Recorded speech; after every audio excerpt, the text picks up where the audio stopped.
Bonjour, je suis Hakim La'alam et je vous propose ma chronique du mercredi 27 septembre 2023. Elle s'intitule « La table des banquets est levée ». Cette première décision de la FAF, version Sadi, ne me choque pas. La DZI se retire de l'organisation de toutes les compétitions africaines de football ou plus généralement de celles relevant des compétences de la Confédération africaine de foot. Les choses sensées s'énoncent clairement. Plus clair et plus tranché que ça, je ne connais que les diamants purs et leur capacité légendaire à couper dans le vif les matières qui se pensaient jusque-là intouchables. Voilà. La table algérienne des banquets est levée. Ou va l'être, parce que là aussi, il faut donner le temps au coup de gueule des Zédiens de passer le cap du coup de gueule et d'atteindre enfin celui de la maturité assumée. À l'heure à laquelle je rédige cette chronique et où je vous la livre toute chaude, là, maintenant, et en attendant confirmation, il semble bien que la FAF ait d'ores et déjà informé l'instance africaine de notre décision de retrait. Allez, les couverts sont ramassés, débarrassés, les miettes aspirées, les restes, même si face à autant de voracité, je doute qu'il en resta des restes, eh bien sont jetés à la poubelle aussi. Les nappes retirées et envoyées à la laverie, le garde-manger fermé à double tour et les invitations à venir ripailler chez nous en libertinage gastronomique open space, per diem et draps en soie au Sheraton et à El Horaci compris, doivent être elles aussi gelées. Il y en a un peu, beaucoup, passionnément, à la folie, marre du Dzaïr Dar Khalimouh.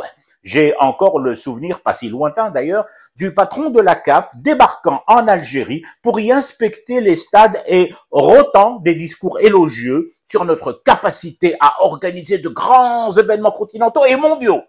L'homme d'affaires et milliardaire sud-africain reviendra lors des coupes africaines ayant eu lieu chez nous et il rôtera et rôtera encore de longs jours son admiration sans borne devant notre savoir-faire.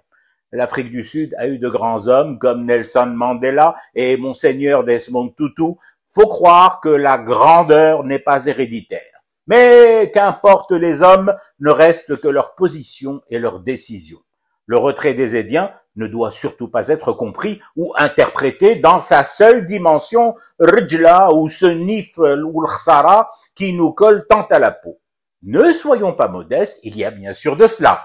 Cette manière toute algérienne de renverser la table dès que nous sentons que sous cette table des banquets, les genoux ennemis s'effleurent, se touchent, se frottent, se chevauchent et se liguent contre nous, chez nous, Fidarna.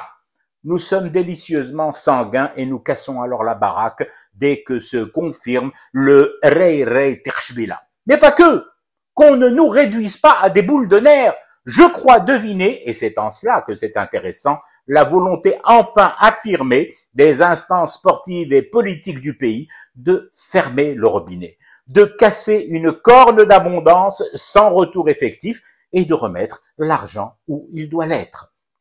Je cite Saadi, nous exigerons de chaque club algérien sponsorisé par une entreprise qu'il soit doté d'un centre de formation. Voilà, c'est désormais là que se situent les enjeux pour nous. L'Afrique, eh ben l'Afrique, nous irons y jouer là où on nous dira de jouer, là où le décideront ces tirages aux sorts africains qui doivent si peu, tellement peu au sort. Je fume du thé et je reste éveillé, le cauchemar continue. C'était Hakim La'alam, je vous retrouve demain pour une autre chronique et une autre façon de dire son amour à l'Algérie.